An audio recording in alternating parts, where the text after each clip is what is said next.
अस्सलाम वालेकुम, आप देख रहे हैं प्रोग्राम द टॉक शो और मैं हूं बतूल राजपूत। आज के प्रोग्राम में हम बात करेंगे कि अब क्या फ्लेक्सिबिलिटी दिखाएगी गवर्नमेंट और अपोजिशन, और कोर्ट की तरफ से हर कुछ अरसे के बाद नए इख्तलाफी नोट्स की डिटेल्स पता चलती हैं। पहले भी ये सवाल उठा था जब दो जज साहिबान के इख्तलाफी नोट जब फैसला महफूज किया था, तब भी ये बहस हो गई थी कि 4-3 का फैसला है या 3-4 का फैसला है, एग्जैक्टली मेजॉरिटी का फैसला है या अक़लियती फैसला है। और आज फिर अदर मिनल्ला साहब के इख्तलाफी नोट के सामने आने के बाद कोर्ट की डिवीज़न भी वाज़े है और पीडीएम की डिवीज़न भी बहुत वाज़े है। पाकिस्तान पीपल्स पार्टी एक नई पोजीशन लेती है कि इंतखाब से आप नहीं भाग सकते। पीएमएलएन ये मुतालबा करिए कि चीफ जस्टिस को रिज़ाइन कर देना चाहिए। तो ये दिन ब दिन क्योटिक ही होता जा रहा है। इस पर हम तफसील से बात करेंगे।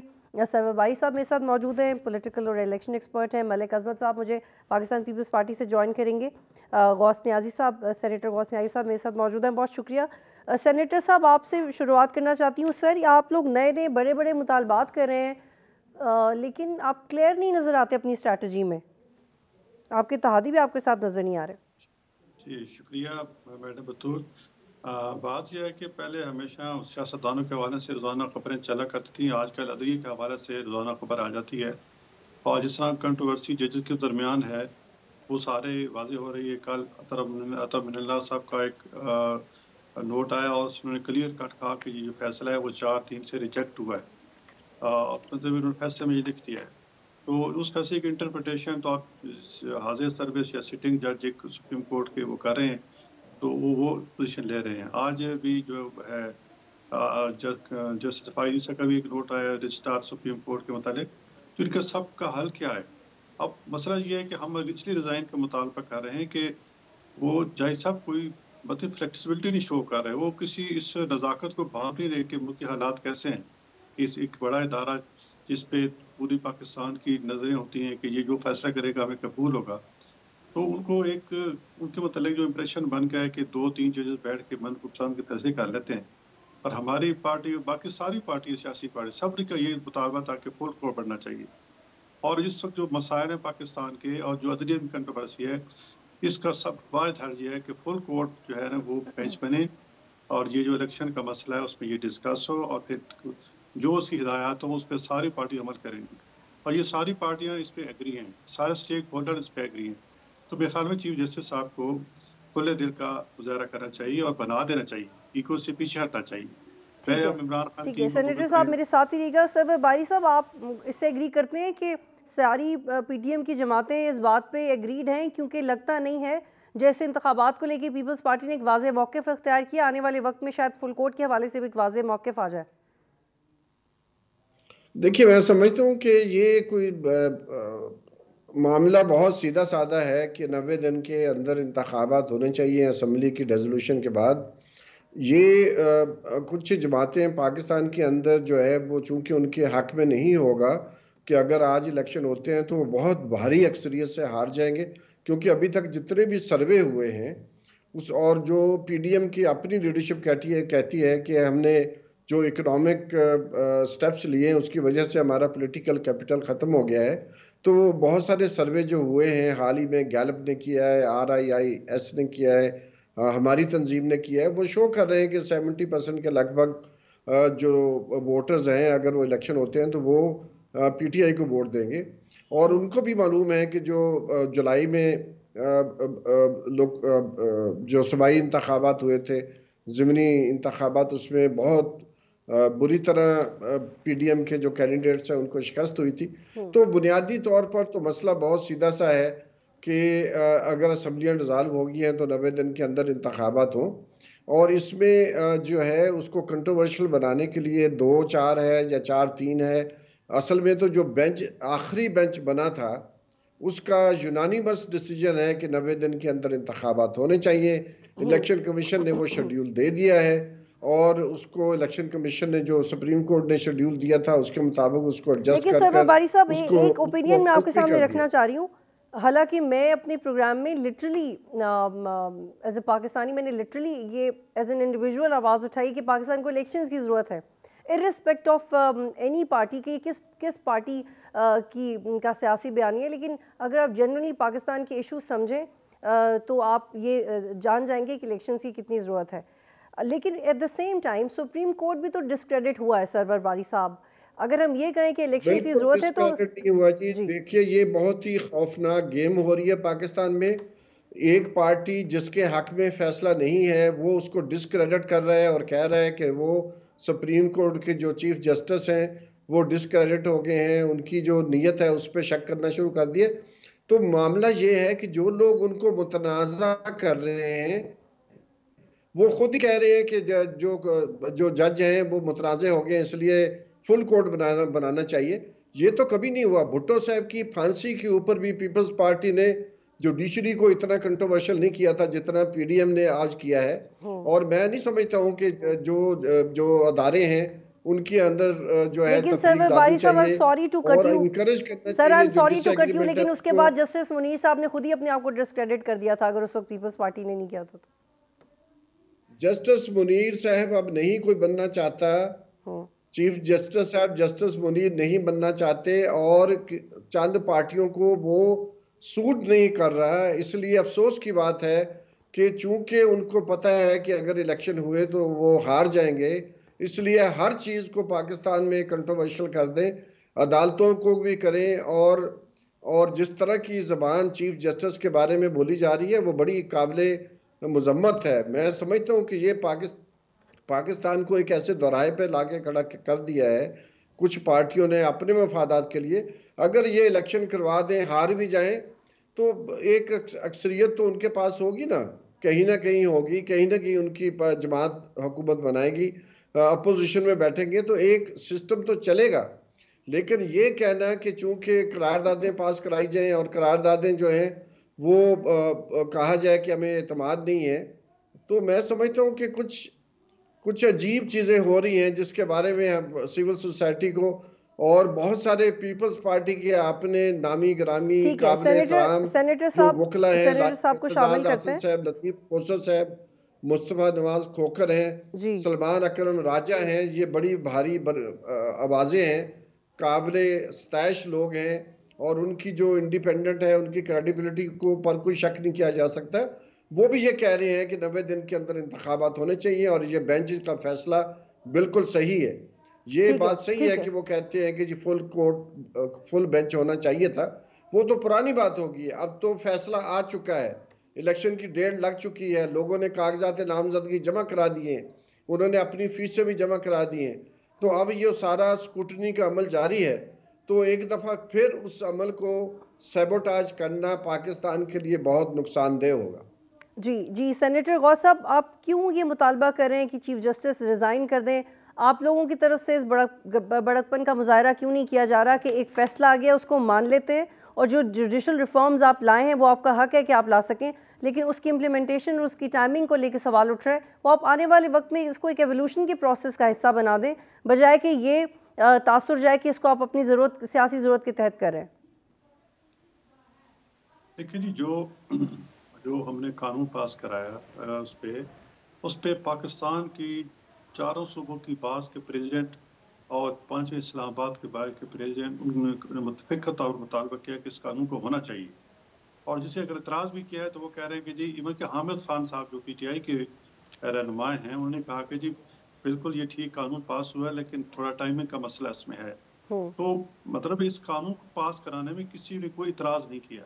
बाकी जहाँ तक ऑन ग्राउंड उस तल्लक है कि जी इलेक्शन कुछ हम क्यों नहीं कर रहे, हम चाहते हैं कि ऐसे इलेक्शन हो जिसमें कंट्रोवर्सी न हो, जिसमें मुल्क में जो हम सियासी कशीदगी का या सियासी अनसर्टनिटी ख़त्म करने का इलेक्शन करा रहे हैं, अगर इलेक्शन कराने के बाद फिर और वो बढ़ जाए तो उस इलेक्शन का फ़ायदा नहीं है। तो उसके लिए हम इसके कहते हैं कि इलेक्शन सारे इकट्ठे किए जाएँ, वक्त पे किए जाएँ। और ये देखो ना, आइन ये भी तो कहता है ना कि 5 असम्बली को पूरा करना चाहिए। भला इन्होंने क्यों असम्बलियाँ तोड़ी हैं? ये भी तो कल जो अतरमुल्ला साहब ने ये भी कहा है ना कि अगर असम्बलियों को आपने पहले तोड़ दिया है। मेरी आवाज़ आ रही है? जी जी, मैं सुन रही हूँ आपको। उन्होंने कहा कि अगर असम्बलियाँ तोड़ी तो ये भी आइन के खिलाफ किया उन्होंने, तो वो उस बात की तरफ तो ये नहीं जाते। एक चीज़ पकड़ लिया कि 90 दिन का इलेक्शन है। लेकिन सेनेटर साहब, आप इस बात को कैसे वाजे करेंगे? इसका क्या मतलब है कि अब पीपल्स पार्टी भी ऐलान करी कि हम इंतखाबात में ताख़ीर की हिमायत नहीं करेंगे, तो क्या ऐसा वाकई है जो एक तज्जिया किया जा रहा था कि पीपल्स पार्टी ने इवेंचुअली सारा मलबा आपकी पार्टी पर डाल देना है और आसिफ अली जरदारी साहब सुरखरू हो जाएंगे और आप पे परफॉर्म करने का प्रेशर भी आएगा, इलेक्टोरल चैलेंज भी आपको आएगा और eventually people's party smooth sail करेगी जैसे उसने किया? नहीं, पीपल्स पार्टी का ये भी मुतालबा है कि फुल कोर्ट बनाया जाए कि ना इलेक्शन, वो कहते हैं जी इलेक्शन हमने लड़ना है, इलेक्शन हमने छोड़ना नहीं है, ज़ाहिर है। और ये भी हमारी पार्टी का मौक़िफ़ है कि हम पूरी कोशिश करेंगे कि ऐसा इलेक्शन हो कि जिसमें तमाम जो है वो सियासी जो है ना कशिशगी ख़त्म हो और तमाम स्टेक होल्डर। और सेनेटर साहब एक एतराज़ ये भी है कि ऐसी करारदाद ये I was going through something और मेरे लिए बहुत हैरानी की बात थी कि इस नौयत की करारदाद कभी भी पाकिस्तान की तारीख में पास नहीं हुई कि आप सुप्रीम कोर्ट के हवाले से करारदाद पेश करें और आपके नंबर्स भी पूरे ना आए और उस करारदाद की कोई आईनी हैसियत भी ना हो, तो क्यों किया फिर आपने? मैडम बतौर बात यह है कि सुप्रीम कोर्ट के इस तरह फैसले आ रहे हैं और जिस तरह जजेस की रोजाना इंटरप्रिटेशन आ रही है, तो ये भी तो पहले कभी नहीं हुआ ना। तो गैर मामूली हालात में हमें गैर मामूली जो है ना वो स्टेप लेना पड़ा है। देखो, जमहूरियत को बचाने में जितना, लेकिन सरवर बारी साहब कह रहे हैं इतना तो पीपल्स पार्टी ने भुट्टो के जो जुडिशल मर्डर था उस पर एहतजाज नहीं किया था उससे पहले, लेकिन जितना आपने इस वक्त जुडिशरी के खिलाफ महाज खड़ा कर दिया। नहीं, और उस देखो ना कितनी खतरनाक पोजीशन है कि 15 जजेस हैं, 3 जजेस मनपसंद फैसले कर रहे हैं, वो आइन को रीराइट कर रहे हैं, तो ये कुछ छोटी बात तो नहीं है। अभी ये देखो ये करा रहे 2 असम्बलियों में इलेक्शन करा रहे हैं, ये किसी सियासी पार्टी को सुन ही नहीं रहे। ये कैसी सुप्रीम कोर्ट है? ये तो सब सुप्रीम कोर्ट तो 23 करोड़ की सुप्रीम कोर्ट है ना, सिर्फ पीटीआई की तो नहीं है। ठीक है सेनेटर साहब, ये अपने मलिक अजमत साहब ने हमसे कमेंट किया था और आजकल ये बड़ा हो रहा है कि वो पॉलिटिकल पार्टी जिसकी पोजीशन थोड़ी कॉम्प्लिकेटेड हो, they skip the show, it is very disappointing. Sarwar Bari साहब, ये मुझे बताइएगा, ये इनकी इस बात में तो बिल्कुल वजन है कि असद उमर साहब को सुन सकते हैं तो बाकी पार्टियों को क्यों नहीं सुन सकते? ये क्या वजह है, क्यों नहीं, या कभी फरीक नहीं बनाते, कभी सुनते नहीं है? सरवर बारी साहब, पहली बात तो ये है जो सेनेटर साहब फरमा रहे हैं कि बयक वक्त सारे इंतखाबात होने चाहिए, तो मेरी तजवीज़ ये है कि फिर आप कौमी असम्बली सिंध और बलूचिस्तान की असम्बली को डिज़ाल्व करें और फौरी तौर पर इलेक्शन जो हैं वो एक डेट पे करने के लिए आप आपस में मुज़ाकरात करें। इसके लिए ये कह देना सिर्फ कि बयक वक्त इंतखाबात होने चाहिए, फ्री एंड फेयर इलेक्शंस होने चाहिए, इस पे तो दो राय नहीं हो सकती। लेकिन ये कि जो असम्बलियाँ टूट चुकी हैं उनके बारे में हमारा आइन इतना वाजे है, तो अगर कोई ऐसा मौजू होता, ऐसा इशू होता जिसके ऊपर हमारा आइन वाजे ना होता, जैसे कि डिज़ाल्व होने के बाद 90 दिन के अंदर इंतखाबात करवाने लाजिम हैं, तो फिर तो हो सकता था कि फुल कोर्ट बनाया जाए और उसके ऊपर बातचीत हो और फिर बहुत सबकी राय ली जाए और उसकी बुनियाद पर फिर फुल कोर्ट कोई फैसला करता। ये तो एक तयशुदा बात है कि 90 दिन के अंदर इंतखाबात करवाने लाजिम है और उसके लिए फुल कोर्ट की जो वजह मुझे समझ नहीं आती। दूसरी बात ये है कि ये मामला जो है, अगर एक जो अतर मिनुल्लाह साहब का फैसला है, जस्टिस फैज ईसा साहब का कोई ऑर्डर है, तो वो भी तो एक शख्स है ना। तो मैं समझता हूँ एक तरफ 3 जज हैं जिसमें सुप्रीम कोर्ट के तो सरवर बारी साहब इसी वजह से ये एस्टैब्लिश हो जाता है कि सुप्रीम कोर्ट डिस्क्रेडिटेड है, और दूसरी तरफ एक जज है, उसका फैसला है और उसको 4 और 3 कह के जो पिछला बेंच टूट गया तो नया बेंच की बात है। तो सरवर बारी साहब, ये आपने बहुत ब्यूटीफुली इसको कंपोज किया, लेकिन सर यही तो बता दें, sir sorry to cut you, फिर यही तो बता देना कि अगर सपोज 3 जज पीटीआई के हैं, 3 जज पीएमएलएन के हैं, तो फिर मेरे और आप, सपोज मैं और आप किसी पार्टी में नहीं, तो हम कैसे एस्टैब्लिश करेंगे कौन सा जज ठीक है कौन नहीं? जो कॉन्फिडेंस मोशन था उसको करवाया था उस वक्त, तो ये काबिल कबूल थे। अब क्यों काबिल कबूल नहीं है? क्योंकि उसकी वजह हमें देखने की जरूरत है। असल मौजू जो होना चाहिए, मैं समझता हूँ मीडिया को और पाकिस्तान की अवाम को जो मुतनाज़े चीज़ें बनाने की कोशिश की जा रही है, उसकी बजाय जो 90 दिन के अंदर इंतखाबात करवाने का मामला है जो कि आइन में बहुत वाज़े है, उसके ऊपर डिबेट नहीं हो रही। इसके ऊपर डिबेट बहुत ज़्यादा हो रही है मीडिया के अंदर कि अदलिया को कंट्रोवर्शियल किया जाए, मुतनाज़ा किया जाए, उसको बुरा भला कहा जाए। तो ये मैं समझता हूँ बहुत ही ख़तरनाक बात है। ये चीज़ें तो तयशुदा है। अगर कोई ऐसा मामला होता जो तयशुदा ना होता तो यकीनन फुल कोर्ट की बात की जा सकती थी। ठीक है जी सेनेटर साहब, मैं आपकी तरफ आऊँगी, यहाँ पे एक ब्रेक लेते हैं।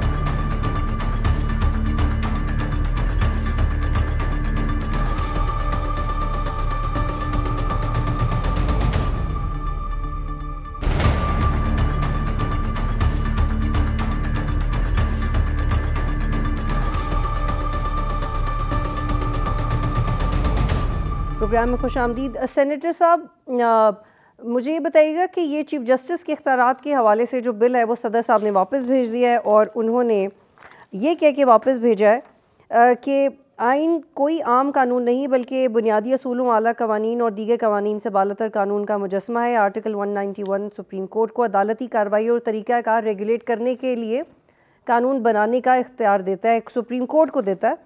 और वो ये भी कहते हैं कि बिल बुनियादी तौर पर पार्लियामेंट के दायरे अख्तियार से बाहर है और ये जो कानून साजी है ये ऑलरेडी सुप्रीम कोर्ट को पार्लियामान के कानून साजी इख्तियार से खारिज करता है, यानी कि जो कानून साजी पार्लियामान करना चाह रहे हैं वो पार्लियामान कर ही नहीं सकते कोर्ट के बारे में। ये पाकिस्तान के सदर कह रहे हैं। जी सेनेटर साहब। पाकिस्तान के सदर तो नहीं है, वो तो PTI के सदर हैं। आप देखो ना, इस सदर के बारे में आपको क्या बताऊं। ये ऐसे मतलब अब मैं सदर पाकिस्तान है, मैं उस ओहदे का एहतराम करता हूँ और इस किस्म की लैंग्वेज ये लोग इस्तेमाल करते हैं।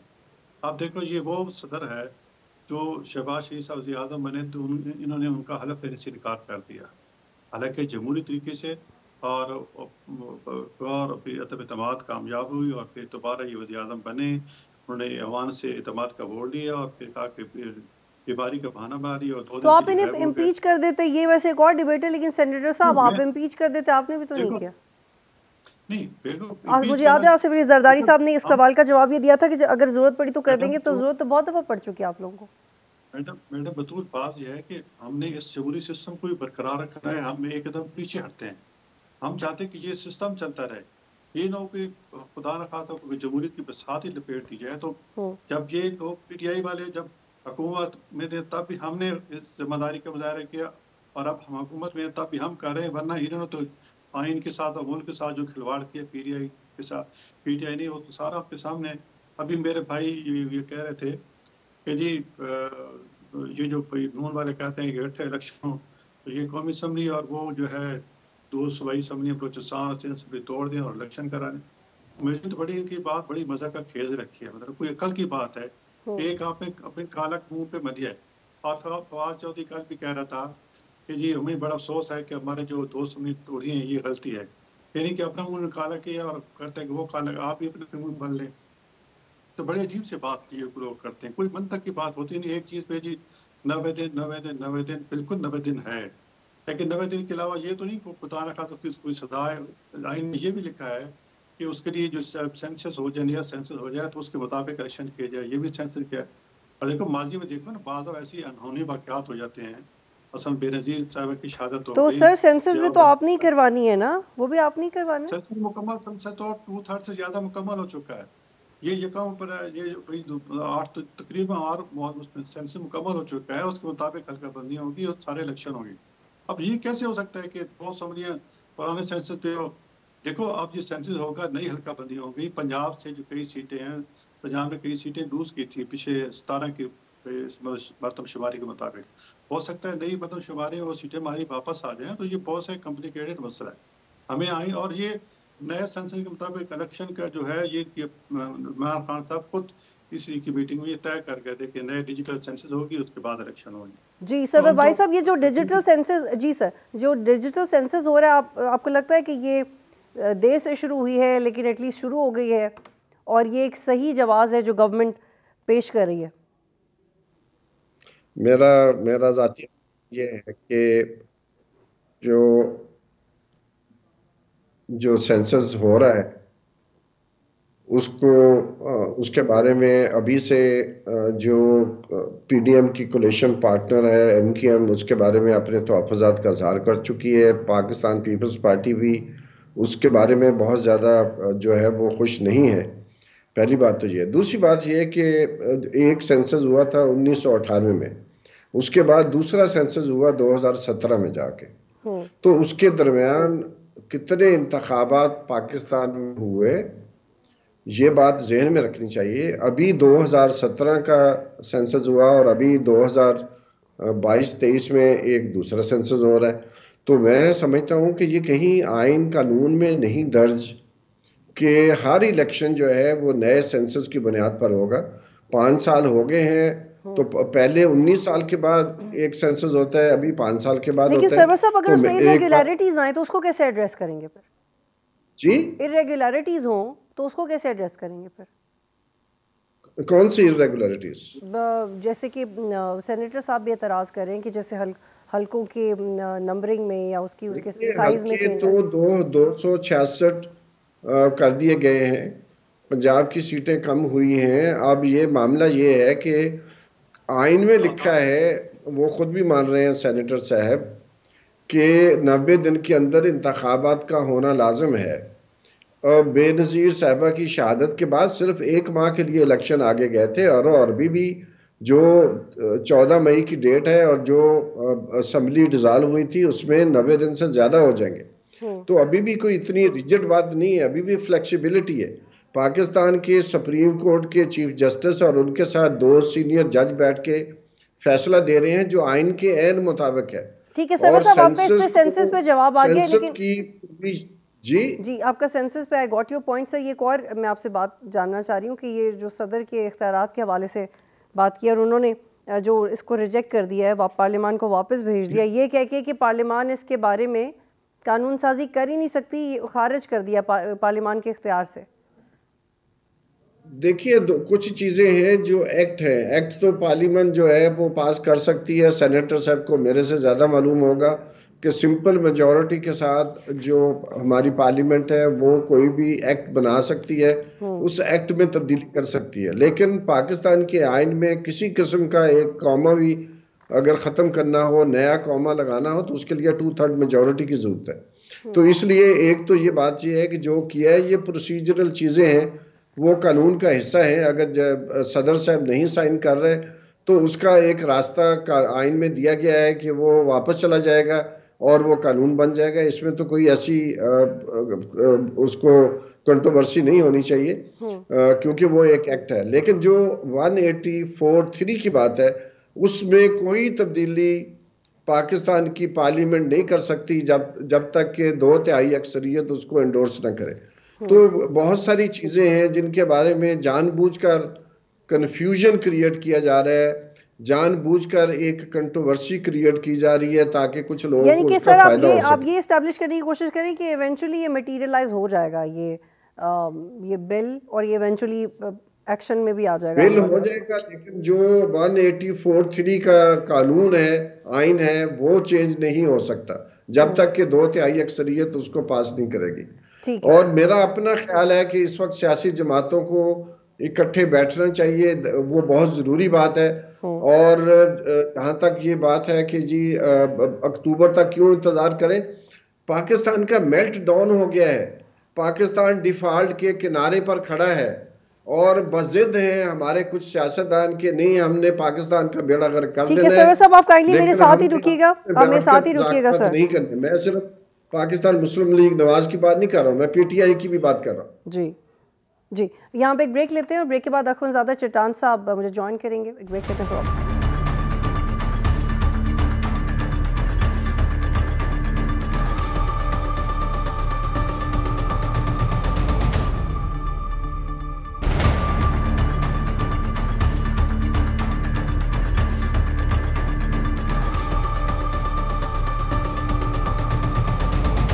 जी, प्रोग्राम में खुशामदीद। जी अखुनज़ादा चट्टान साहब, मैं बड़ी माज़रत से आपसे पूछ रही हूँ, आप डबल गेम कर रहे हैं पीएमएलएन के साथ, क्या कर रहे हैं? बिस्मिल्लाहिर्रहमानिर्रहीम। बिल्कुल जी, हम किसी के साथ डबल गेम नहीं कर रहे हैं। हम जमहूरियत के मजबूती के लिए, हम इस मुल्क की मजबूती के लिए हम सारे इकट्ठे हो गए हैं और हमारे आपस में सियासी इख्तिलाफात भी हैं। हमारी कोई राइट विंग का पार्टी है, कोई लेफ्ट विंग का पार्टी है, लेकिन हम सब एक एजेंडे पे इकट्ठे हुए हैं और वो एजेंडा ये है कि पाकिस्तान को जो इमरान खान की हुकूमत ने रेड लाइन तक पहुंचाया था, पाकिस्तान के मईशत को तबाह किया था, पाकिस्तान के इदारों को तबाह किया था, तो मुल्क को बचाने के लिए हम सारे इकट्ठे हो गए हैं। न हमारे एक दूसरे पे कोई एहसान है।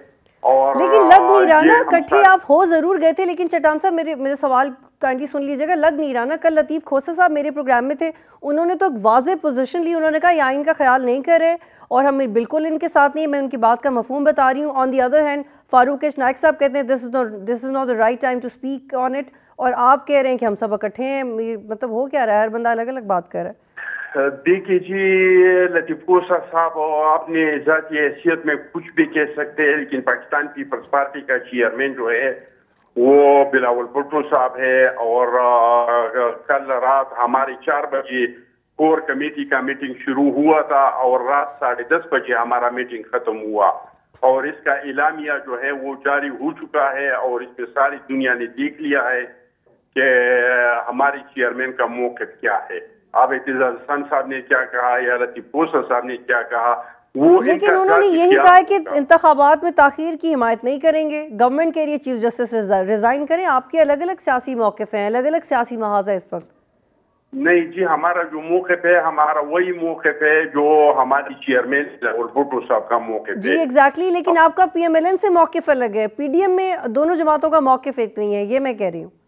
नहीं जी, बिल्कुल हमारा मौक़िफ़ एक ही है। हम वही चाहते हैं कि इलेक्शन अपने टाइम पे होना चाहिए और इलेक्शन के टाइम को सबको पता है कि इलेक्शन का टाइम क्या है। 14 मई अक्टूबर का महीना है। 14 मई 14 मई में को नहीं हो रहा है। 14 मई को नहीं हो रहा है। बिल्कुल नहीं, 14 मई को जी कैसे इलेक्शन होगा? इसमें बहुत सारे तहफ़्फ़ुज़ात है। अगर वो तहफ़्फ़ुज़ात कोई दूर करे, कोई फुल बेंच बनाए, कोई सियासी मुज़ाकरात हो जाए और हमारे उन तहफ़्फ़ुज़ात को दूर करे, हम इस पे भी तैयार हैं। लेकिन आप खुद सोचिए, पहले से पूरे पाकिस्तान के जो एहसास महरूमी की शिकार कौमें हैं। चट्टान साहब, ये जो करारदाद वाला आइडिया था, ये कहाँ से आया था जी? करारदाद मंजूर करने वाला आइडिया किसका था? कौन से करारदाद? ये तो सबका वो मुतफ़िक़ा फैसला था कि करारदाद को मंजूर किया जाए कौमी असेंबली से। लेकिन आपको क्या फायदा हुआ इससे? आपके नंबर्स तो फिर भी पूरे नहीं है। देखिए जी, करारदाद से हमें एक मॉरली सपोर्ट हासिल हुआ और मैं समझता हूँ कि अतहर मिल्ला ने जो फैसला किया है इसके बाद तो कुछ कहने और कुछ से सुनने का रहता ही नहीं है। वो तो हर एक को पता चल गया कि ये अक़लियती फैसला था, ये 4 दिन का फैसला था। ठीक है, लेकिन आप ये कह रहे हैं कि आपने मॉरल सपोर्ट के लिए किया, लेकिन अख़वानज़ादा चट्टान साहब, मॉरल सपोर्ट तो नहीं मिला। मॉरल सपोर्ट तो तब मिलता है एटलीस्ट नंबर्स आ जाते, नंबर्स तो नहीं आए। नहीं जी, नंबर तो आ गए, बारी अक्सरियत से पास हुआ। अच्छा, कितने नंबर्स आए? मुझे फिगर्स का तो नहीं पता, सर मुझे पता है। जी बताएं। 342 नहीं, 342 में से कितने हैं आपके पास? 60? मुझे फिगर्स का नहीं पता क्योंकि मैं असेंबली में नहीं था। मैं आज इस्लामाबाद से घर जा रहा हूँ, रास्ते में हूँ। लेकिन इससे पहले जो करारदाद पास हुआ था मुतफ़िक़ा तौर पे सबने पास किया था।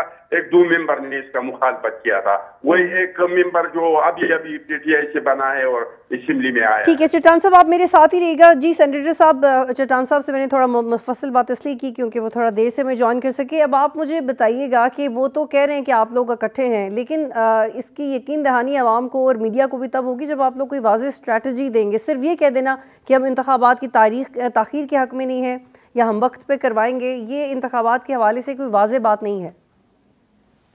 सेनेटर साहब, अभी आप कह रहे हैं PDM के जमाने, एक तो जो पीपल्स पार्टी है उनके जो वज़ीर इत्तलात हैं, उनके सईद गनी साहब हैं, उनके बड़े कोर कमेटी के मेंबर हैं, उनकी शाम को प्रेस कॉन्फ्रेंस थी और उसमें उन्होंने वाज़ेह तौर पर कहा है कि हम भी सिर्फ हम नहीं बल्कि नज़रिए के अंदर से आवाज़ उठ रही है कि इनको रिज़ाइन करना चाहिए, तो वो इसकी सपोर्ट कर रहे हैं। तो उस पर देखो, हम तो हमारा तो फिर भी मुतालबा है कि शायद फुल कोर्ट बना लें तो कोई इसका हल नहीं कराए, लेकिन वो चूंकि चीफ साहब कोई किसी के पास सुन नहीं रहे। अब देखें ना, भी बात हो जाती है कानून साजी की कि ये एक्ट ऑफ पार्लियामेंट और ये वो सारा। देखो, हमने पार्लियामेंट ने सुप्रीम कोर्ट को इख्तियार दिए थे कि आप अपने रूल और रेगुलेशन बना लें, ये हमने उनको परमिशन दी है। इसका मतलब ये नहीं है कि बिल्कुल वो खुद मुख्तार है। अगर उसमें कोई तो उसकी तब्दीली की ज़रूरत है तो आप कर सकते हैं, उनको सारा उसमें डेलिब्रेट सारा उसमें हो सकता है। और दूसरा, उसमें सुप्रीम कोर्ट के एक रिजाइन के हम कर रहे हैं क्योंकि हमें नहीं उम्मीद कि ये जो है पंडियाल साहब जो है पीछे हट जाएं और कोई मुल्क की, और जब तक ये फुल कोर्ट नहीं बनेगा कोई सियासी टेंशन जो है वो नहीं ख़त्म होगी और मुल्क में जो बेयकीनी की सूरत हाल है वो नहीं ख़त्म होगी। IMF से हमारे मुतालबे जो मामला है वो इसलिए पेंडिंग पड़े हैं कि जी वो देख रहे हैं कि पाकिस्तान के, लेकिन सेनेटर साहब आपके जो अपने कॉलीग्स हैं वो उस जबान और उस स्ट्रैटेजी के हक में नहीं है जो आपकी पार्टी की तरफ से जजेस के बारे में इस्तेमाल की जाती है। जैसे मरियम औरंगजेब साहिबा ने कहा कि ये इलेक्शन का मामला नहीं है, ये बेंच फिक्सिंग का मामला है। इससे पहले वो ट्रक को इस्तेमाल करना, फिर तस्वीरें दिखाना। तो आप लोग जिस तरह से प्रेजेंटेशन कर रहे हैं अपने मौक़िफ़ की, वो आपको पॉलिटिकली और मॉरली भी सपोर्ट नहीं कर रहा। खाकान अब्बासी साहब ने भी ये कहा। नहीं, खाकान अब्बासी हमारे सीनियर रुकन हैं, अगर उनका अपना मौक़िफ़ है, लेकिन जो एज ए होल जो पार्टी का मौक़िफ़ है, अब जब इतनी वीडियोज़ ऑडियो आ जाएँ, आप देखो ना, मोहम्मद खान जो नैब को मतलूब है, ये पुलिस को मतलूब है, वो एक जज साहब के घर बैठा हुआ है और परवेज़ इलाही साहब कह रहे हैं कि आप खरीद से पहुंच गए, कहाँ पहुंच गया, और परवेज़ इलाही साहब कह रहे हैं मैं खुद आपसे मिलना चाहता हूँ। और मतलब और फिर लेकिन आपने फोरेंसिक करवाया उस कॉल का? करवाया आपने? जी, फोरेंसिक करवाया होगा। इसका करवाया? फोरेंसिक अब वो परवेज़ इलाही ने ऐसी बात की है कि ये पुरानी बात है, नई बात नहीं है। बात परवेज़ इलाही साहब तस्लीम कर गए हैं। फोरेंसिक भी अगर जब कोर्ट, हम तो यही चाह रहे हैं ना, कोर्ट अब चीफ का मतलब ये भी है ना कि जब जजेस के खिलाफ अगर ये बातें हो रही हैं तो आप उसका नोटिस क्यों नहीं ले रहे? आप उसको सुप्रीम जुडिशल काउंसिल में क्यों नहीं ले जा रहे? क्या इससे मुल्क में सर्टेनिटी नहीं बढ़ेगी?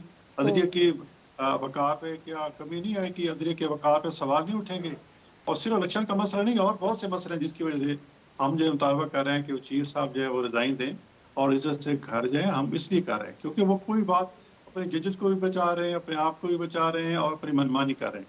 देखो, सुप्रीम कोर्ट को हमने इख्तियार दिए थे और हमारी हुकूमत में ये कहता, पहले इसके जो प्रोसीजर होता था चीफ जस्टिस का, वो ऐसे होता है जिस तरह आर्मी चीफ का होता है कि 5-6 नाम जाते थे, उसमें से वज़ीर आज़म जो सदर था वो एक नाम सेलेक्ट करता था। हमने वो कानून ख़त्म करके सुप्रीम कोर्ट को ऑटोनॉमी दी कि इनका अपना तरीक़ेकार हो, ताकि कोई ये ना कह सके कि फलां जो चीफ जस्टिस है वो फलां पार्टी का मुकर्रर करता है, फलां का है। तो हमने तो इसको इनको आज़ादी दी और हमने बिल्कुल कि जाकर हमारा जो निज़ाम इंसाफ है वो ठीक रहे। लेकिन इसकी वो फिर क्या जो आप दूसरा तीसरा 3-4 चीफ जस्टिस आए, आप देख रहे हैं, साकिब निसार है, देखें इफ्तिखार चौधरी। ठीक है सेनेटर साहब, काइंडली यहाँ पे ठहरिएगा, मुझे मैं एक नुक्ता रखने दें सबर बारी साहब के सामने। सबर बारी साहब, फॉर द टाइम बीइंग हम ये मान लें कि नहीं है पैसे और इस वक्त पाकिस्तान का जो मुआशी बहरान है उसके हवाले से अपडेट ये है कि इसहाक डार की अमेरिका में IMF के हुकाम से मुलाकात नहीं हो सकी, मनसूख हो गई है। तो जो 20-21 बिलियन चाहिए ये किस तरह से आएंगे? क्या ये ऐसे तरीके से आ सकते हैं कि ज़्यादा आवाम पे बोझ पड़े? वैसे टर्की की, मैंने इस पर लिखा भी है कि टर्की में भी, सर आपने भी जिक्र किया था पहले कि टर्की में भी इलेक्शंस हो रहे हैं, 15 मिलियन बंदा वहाँ पे इफेक्ट हो गया, 50,000 बंदा मर गया और बिलियंस का नुकसान। वहाँ पे भी 14 मई में इलेक्शंस अनाउंस्ड हैं। तो सर पाकिस्तान में हम ये फाइनेंसेस वाला फैक्टर किस तरह कंसिडर कर सकते हैं, करना भी पड़ जाए अगर ये IMF के साथ सूरत हाल देखें? देखिए, मैं समझता हूँ सारे जो वजूहात बयान की जा रही हैं, सिक्योरिटी का इशू है, पैसे नहीं हैं, पाकिस्तान में दहशतगर्दी का रवाज है, तो मैं ये कहना चाह रहा हूँ कि 1970 के इंतखाबात से ज़रा पहले ईस्ट पाकिस्तान में साइक्लोन आया था और लाखों लोग उसमें मर गए थे। इसके बावजूद इंतखाबात हुए थे। पाकिस्तान में जो है 2008 के इंतखाबात के वक्त इससे ज़्यादा दहशतगर्दी थी। वो अखबारों में बहुत सारी और भी जो स्कॉलर्स हैं उन्होंने डॉक्यूमेंट किया है कि रोज़ाना कितने बम धमाके होते थे, खुदकुश हमला होते थे, उसमें बेताशा लोगों की जाने जाती थी। इसके बावजूद इलेक्शन हुए थे। कराची में आपको याद है कि कई सालों तक जो है वहाँ पर दहशतगर्दी का रवाज था, लेकिन कभी भी इंतखाबात वहाँ नहीं रुके थे, वहाँ पर भी इंतखाबात होते रहे।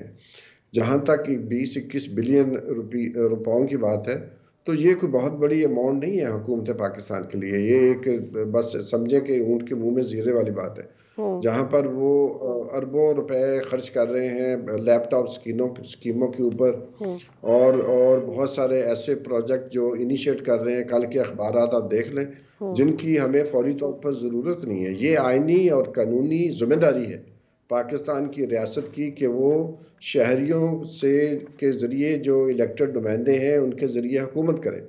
और इसके लिए सिर्फ इसलिए अभी जो है जो फैसला आया है उसकी 70% पाकिस्तान के अवाम जो हैं उसकी तायद कर रहे हैं कि सुप्रीम कोर्ट ने जो फैसला किया है वो बिल्कुल सही है, हम उसके साथ हैं। और जो इलेक्शन कमीशन ने शेड्यूल जो है देकर बैकआउट किया था उसकी मुखालफत में लोग जो बहुत बड़ी हमारी 70-75% पाकिस्तान की जो अडल्ट पॉपुलेशन है वो इलेक्शन कमीशन के उस फैसले को रिजेक्ट करती है। तो ये ओपिनियन पोल है, मेरा नहीं है, हमारा भी है, गैलप का भी है, IRIS का भी है, और बहुत सारे आप स्कॉलर्स देख लें, अपनी पार्टियों के अंदर लोग देख लें। तो ये बहुत बड़ी एक जो है वो कंसेंसस पाकिस्तान में पाया जा रहा है कि इलेक्शन कराया जाए। लेकिन जो ही फैसला सुप्रीम कोर्ट का आता है तो ये मुतालबा शुरू हो जाता है कि चीफ जस्टिस साहब रिजाइन करें। पाकिस्तान की अवाम चीफ जस्टिस के इस फैसले के पीछे खड़े हैं, वो हमायत के लिए भी निकलेंगे। लेकिन सर बारी साहब, आपको लगता है कि अवाम थक गए हैं? क्योंकि अवाम किसके लिए निकले हैं रिसेंट टाइम्स में?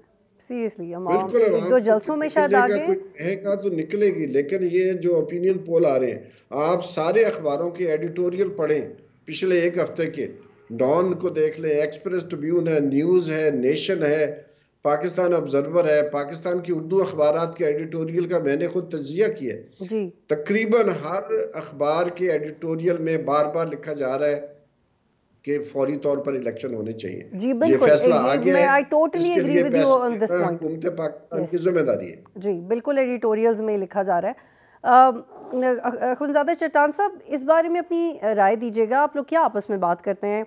अब इसहाक डार साहब कहते हैं हम भिखारी नहीं हैं, हमने सब्सक्रिप्शन ली हुई है, फिर वो IMF को ये भी यकीन दहानी करवाते हैं कि सऊदीया से एक्सटर्नल फाइनेंसिंग की मद में पैसे आ रहे हैं, और फिर भी उनका मुआहदा नहीं हो पाता। तो आप लोग इत्तेहादी जमात की हैसियत से क्या कर रहे हैं? देखिए जी, आपको पता था कि जब बाहमी हुकूमत मिल रहा था तो ये मुल्क रेड लाइन तक पहुंच गया था। अभी तक पाकिस्तान ने कोई 22 अरब डॉलर से ज्यादा का कर्ज वापस कर दिया, और पाकिस्तान इसके बावजूद कि इमरान खान जाती हुई भी सुरंगें लगाए थे और इसके बाद मुसलसल वो पाकिस्तान की मईशत पे हमले कर रहे हैं, फिर भी हालात अल्हम्दुलिल्लाह अभी तक मुल्क अपने पाँव पे खड़ा है। लेकिन मेरे भाई ने जो कहा कि इस फैसले के साथ पूरी मुल्क की आवाम है, तो पूरे मुल्क की आवाम को तो छोड़ दिए, इस फैसले के साथ अपनी सुप्रीम कोर्ट के जज भी नहीं है, इस फैसले के साथ पाकिस्तान का बार कौंसिल भी नहीं है, इस फैसले के पास मीडिया भी नहीं है। ये जो फैसला हुआ है ये इंतहाई मुतनाज़ा फैसला हुआ है। हम समझते हैं कि 3 चीजों का कोई अगर मुझे जवाब दे दे, मैं भी हिमायत कर लूंगा कि इलेक्शन होना चाहिए। अच्छा चट्टान साहब, मुझे थोड़े से आगे बढ़ते हैं, ये करेंगे कैसे आप? ये इसको एज्यूम कर लेते हैं थोड़ा जी, एक second, just give me a second. मेरे सिर्फ 3 बातें सुनिए। नंबर 1 ये कि पहले से जो की महरूमी की सूबी है, इनके खदशात है कि हमारी तकदीर के फैसले पंजाब से हो रही है। आप मुझे बताएं कि ये इलेक्शन एक बार के लिए तो नहीं होगा, आइंदा के लिए जो भी इलेक्शन होगा, जो पंजाब का फैसला होगा वो पूरा पाकिस्तान का फैसला होगा।